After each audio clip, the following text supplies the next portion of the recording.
Hi there, my name is Taro Iwamoto. I am a Feldenkrais practitioner. And in today's video, I'm going to guide you through a short Feldenkrais movement lesson that is going to improve functions of your back and relieve pain and discomfort. And this is a continuation from the last movement lesson. So if you haven't watched my previous video, and please check it out. I'll put the link down below. I have some general recommendations on how to do a lesson. I highly recommend you watch the entire video first and to become familiar with the instructions and the movement sequence. And that way, when you actually start the lesson, you can just listen to instructions and pay more attention to your own movements and your own body. And when you actually do a lesson, and move very slowly, so it's easier for you to notice difference in how you're moving, and move within your own comfort range, and don't push it and don't strain yourself. So again, you're going to be lying down on your back for this lesson. All right, so go ahead and lie on your back. And go ahead and bend up your legs. Feet and knees are about the shoulder width apart or the hip width apart, and knees directly over your ankles, so your feet are not too far down or too close to your hips, somewhere right around here.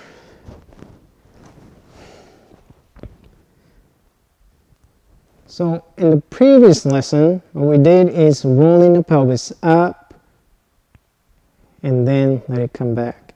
So we're going to be focusing on that directions. And so slowly roll your pelvis upward and then let it come back. And start with a really small movement. So you're going to feel as you, by the way, how you're going to roll the pelvis upward is by using your feet. Okay, so just lightly press your feet into the ground, allow the pelvis to roll upward. Okay. You only need just a light pressure with your feet. Press your feet into the ground and then let the pelvis roll upward. It's not lifting, it's rolling. So just imagine or pretend that the pelvis is a ball and you're rolling the ball upward direction towards the direction of the head. And so to feel how that is going to lift the tail towards the ceiling.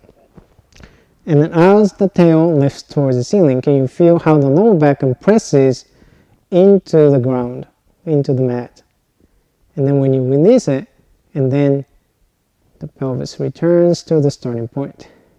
So repeat this movement several times until you get used to this movement first. Rolling the pelvis, let it come back.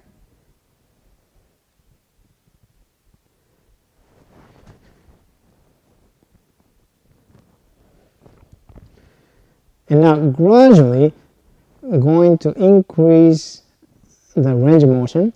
So as you're going to lift roll the pelvis up further, and then what will begin to happen is your tail lifts, your pelvis lifts, and then your lumbar spine starts to lift away from the floor, Okay, so I like to just picture that your spine is like a chain link.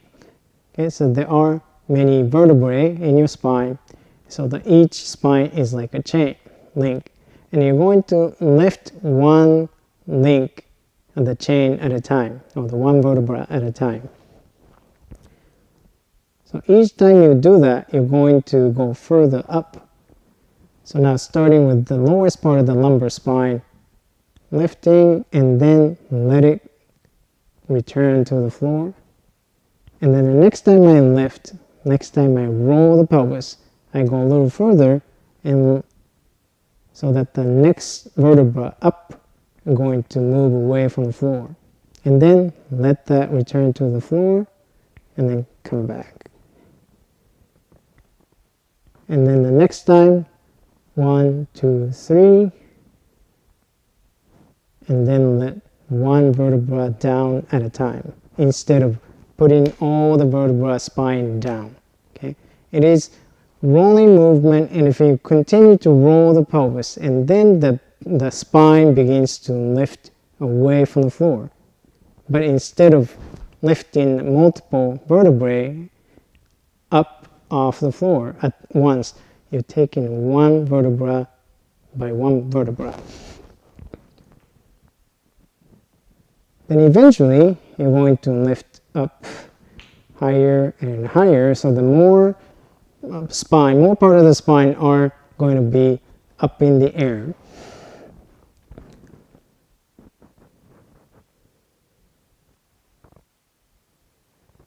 And pay attention on the return as well as when you lift, because what you find that is when you return and release it, and then it oftentimes instead of one vertebra returns to the floor, and by one vertebra, the multiple vertebra, they move together. So is it possible to slow down the movement to allow one bone return to the floor by one bone?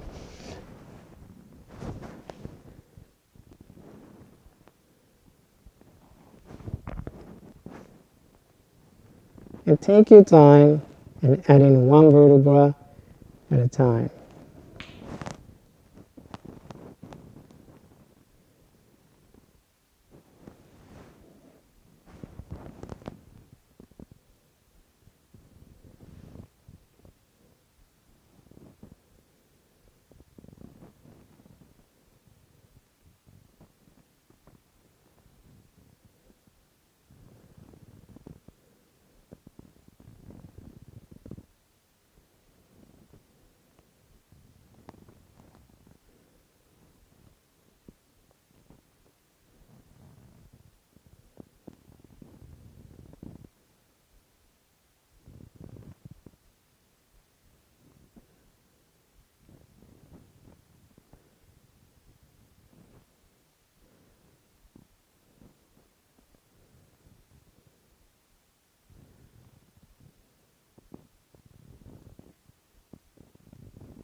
And eventually, if you're comfortable with lifting up higher, and you will be able to lift up all the way so that your weight is on your shoulders, on your shoulder blades. And then returning one vertebra by one vertebra. And watch your abs. Don't tighten your abs. Don't hold your breath.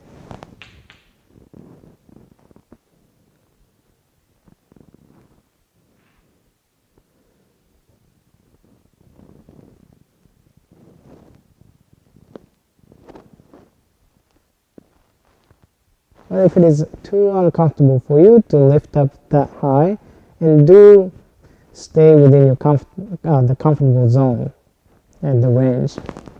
If you can only lift up to somewhere in the mid back, that's fine too. But focus on the quality. And so you're not really looking for how high you can lift your hips up off the air. And that's really not the goal of this exercise or the lesson. And the goal is to improve the quality.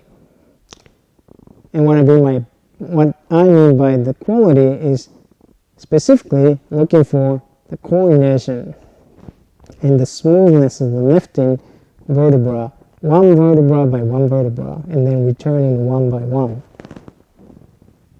And this is a lot harder than you may think. Or you're already probably experiencing that this is not so easy to do that.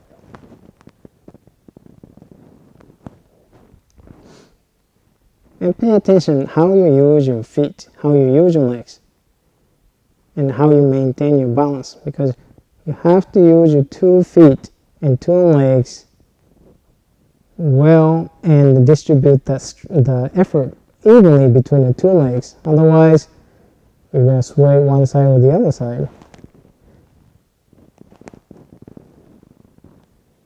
So it really requires quite a bit of coordination between your hips and your abs and your back, because you contract your abs or you tense your back muscles, and that is really going to change the movement of the spine, and that makes it harder. And of course, if you hold your breath, that changes the movement quality right away. So pay attention, please.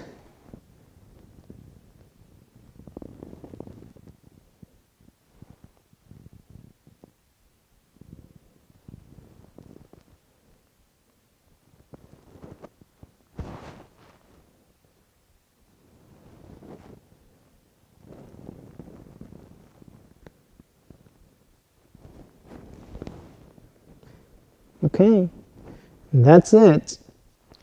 So slowly come to sit and stand and take a little bit of time and to notice your sensation in your back and your whole body, and notice if anything has changed.